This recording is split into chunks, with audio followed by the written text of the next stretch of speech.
அதை பத்தி பேசியிருக்கோம். சரி, விஜய் அவருக்கு எத்தனை படம் பண்ணிருக்கீங்க?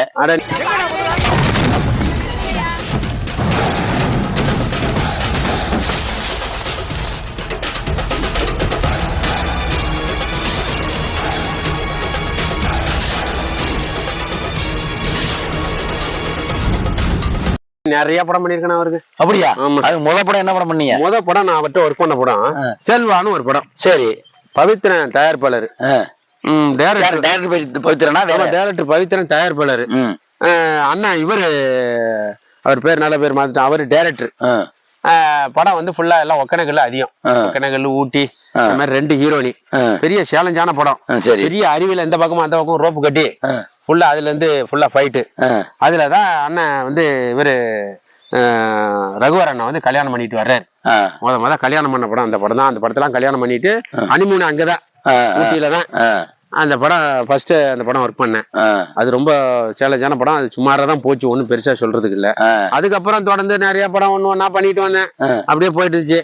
அப்புறம் வந்து பாத்தீங்கன்னா அடிச்சு ஒரு இது இந்த திருப்பாச்சி, அப்புறம் வந்து சிவகாசி, அப்புறம் வந்து பேரரசு படமா பண்ணி, பேரரசு படம் 2-3 படம் பண்ணேன். அப்புறம் அப்படியே தொடர்ந்து போயிட்டு இருந்துச்சுன்னு வைங்களேன். நிறைய அவரோட படம் பண்ணதுல அதுல வந்து இந்த திருப்பாச்சியில சேலஞ்சான ஒரு ஒர்க் எனக்கு. என்னது? திருப்பாச்சி தான் இருக்கு. திருப்பாச்சி தானே? அதுல பட்டாஜி பால்னு வருது. ஆமா ஆமா ஆமா. பட்டாஜி பால்னு சொல்லிட்டு அது அதுல ஒரு பெரிய ஒரு வேலை வந்துருச்சு.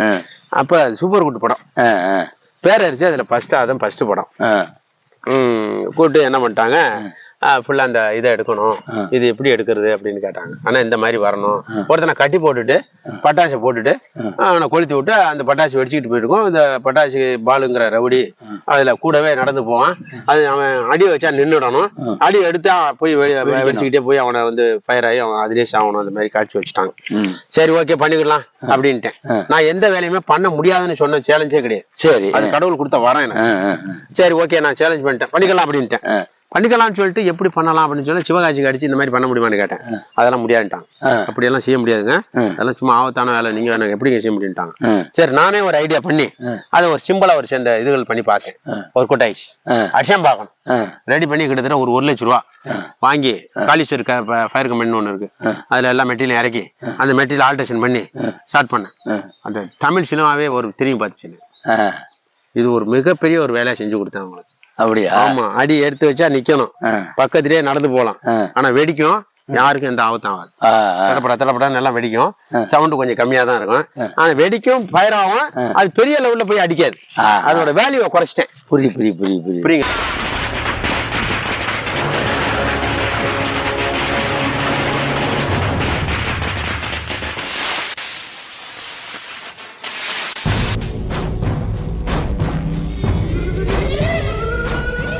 பட்டாசு பால், இந்த பால் பேச மாட்டான், பட்டாசு தான் பேசும்.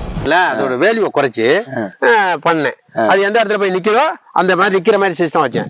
இவங்களை போய் அந்த இடத்துல நிக்கிறதுக்கு மார்க் கொடுப்பேன். அவங்க அந்த இடத்துல போய் அடி வைப்பாங்க, நின்றுடும். திருப்பி அடி எடுத்தாங்கன்னா அங்க இருந்து திருப்பி பயிராகும். அப்படி ஒரு வேலை செஞ்சேன். அது வந்து அந்த திருப்பாச்சி படத்துக்கு ஒரு பெரிய ஒரு வெற்றியை கொடுத்துச்சு. மிகப்பெரிய ஒரு அந்த மாதிரி யாரும் பண்ண முடியல. அது ஒரு இது. அது போல வந்து நிறைய விஷயம் அவரோட நான் சேர்ந்து பண்ண படங்கள் நிறைய விஷயம் பண்ணிருக்கேன். உங்களை பாராட்டு அவரு ரொம்ப நம்ம கிட்ட வந்து பாராட்டுலாம் நிறைய இது பண்ணலாம் கிடையாது. நான் பாப்பே மிஸ் பண்ணுவேன். அவர் ரொம்ப அதிகமா யார்கிட்டையும் பேச மாட்டாரு, தப்பா இருக்காங்க, யார்கிட்டையும் பேச மாட்டாரு. பட் அப்படியே ரொம்ப அதிக படங்கள் பண்ணேன் அவர்கிட்ட. அது இல்லாம அவர்கிட்ட போய் ஒரு டொனேஷன் கூட கேட்டேன். அது அப்பா கேட்கணும்னு சொன்னாரு. சரி அப்படின்ட்டு அதோட விட்டு வந்துட்டேன். பட் ஆனா எனக்கு ரொம்ப நெருக்கமானவரு. நம்மளை பார்த்தா வந்து எதுவும் என்ன வந்து கடுமையா எதுவும் பேசுறதோ இது பண்றதோ அதெல்லாம் இது கிடையாது. நல்ல நிறைய படங்கள் அவர்கிட்ட போனது படங்கள்லாம் பண்ணியிருக்கேன். ரொம்ப ஆக்ஷனான படங்கள்லாம் பண்ணியிருக்கேன். ஒரு படம் பண்ணேன், மதுரை அப்படின்னு சொல்லிட்டு ஒரு படம். ஆமா, அந்த படத்துல காரைக்குடியில பண்றேன். காரைக்குடியில பண்ணிட்டு இருக்கேன் அந்த படம். காரைக்குடி காணாத்தாங்கா அப்படின்ட்டு ஒரு காணாத்தாங்காடு அப்படின்னு சொல்லிட்டு ஒரு கோயில் வச்சு, ஐயனார் கோயில். அந்த இடத்துல ஒரு கார் அம்பாசிடர் காரை தூக்கணும். நீங்க படம் பாருங்க. அப்படி அடிக்கையில அப்படி தூக்கி விடாம பார்க்கணும், அது கீழே வருவாரு. அதெல்லாம் சேலஞ்சான இருக்கு. அது இன்னைக்கு நிலைமைக்கு யாரும் அந்த அந்த திமிர்ல பண்ண முடியாது. அவர் என்கிட்ட கேட்டாரு, என்ன வந்துடலாமா அப்படின்னு கேட்டாரு. வந்துடலாம் அப்படின்னு. வந்துருவீங்க, அதெல்லாம் 1% வந்துருவீங்க, கொஞ்சம் கவனத்தோட சீக்கிரம் வந்துருங்க, அப்படி குயிக்கா ஒரு 1 2 3 4ல வந்துடணும் அப்படின்னு வந்துட்டாரு. அடிச்ச இந்த கார் மேல போச்சு, அவரு கீழே அப்படி கிராஷ் ஆகுது, அந்த இடத்துல வந்து விழுவும். ஆமா, அந்த மாதிரி காட்சி நீங்க அந்த படத்திலே பார்க்கலாம். இந்த குருவி படத்துல கூட அது மாதிரி எல்லாம் சீன் இருக்கு. குருவி நான் தான் ஒர்க் பண்ணேன். அதெல்லாம் அந்த மாதிரி எல்லாம். ஆமா, அது இருந்தாலும் அதுல ரொம்ப டிஃபரெண்ட் இருக்கும் வர்றதுக்கு போறதுக்குலாம். குருவி நான் தான் பண்ணேன். அது குருவி யாரோட தயாரிப்புனா அண்ணன் உதயநிதி அவங்க தயாரிப்பு. அந்த படம் ஃபுல்லா நான் தான் பண்ணேன். படம் ஃபுல்லா நான் தான் பண்ணேன். ராக்கி ராஜ் தான் மாஸ்டர். படம் ஃபுல்லா நான் தான் பண்ணேன். அதுலயும் நீ சொன்னதை வச்சு சொல்றேன். ஆமா, அதுலயும் கார் இப்படிதான் பறந்து.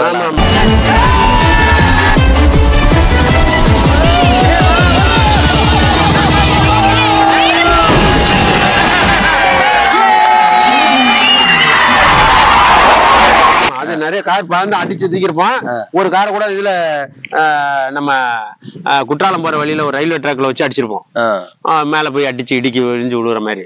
அதெல்லாம் ரொம்ப ரிஸ்க் கிடையாது. இதுல ரொம்ப ரிஸ்க். ஏன்னா நேரம் வந்துடும். அது கொஞ்சம் மிஸ் ஆயிடுச்சுன்னா வந்து ஆள் மேல விழுந்துரும். அதுக்குள்ள டிராவல் ஆயிரும். அந்த மாதிரி காட்சி அதுல பண்ணேன். அது ரொம்ப கஷ்டம். இதெல்லாம் இப்ப நீங்க இவ்வளவு படத்துக்கு பண்ணிருக்கீங்களே, எதுவும் யாருக்கும் எந்த ஒரு பாதிப்புலாம் இல்ல? வராது.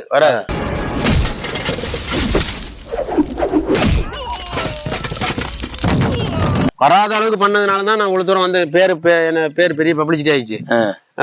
ரொம்ப இது பண்ணனா மலையாளத்துல ஒரு 2 படத்துல, ஒரே ஒரு படத்துல மட்டும்தான் கொஞ்சம் ஒரு சின்ன இதாகி போச்சு. அது மிஷின் 90 டேஸ்னு ஒரு படம். அது யாருன்னு கேட்டா மேஜர் ரவி டைரக்டர். அதுலதான் கொஞ்சம் எனக்கு சின்ன சிக்கல். மற்றபடியெல்லாம் நான் வந்து எந்த படத்துலயும் எந்த ஒரு ஆக்ஷன் பண்ணல. அந்த ஆக்ஷன் கூட அவங்களால நடந்ததுதான், என்னால இது நடக்கல. இந்த மாதிரி சின்ன ஏதாவது சின்ன இது நடக்கும். இந்த பயிற்றுங்களுக்கு சில அடிபடும்.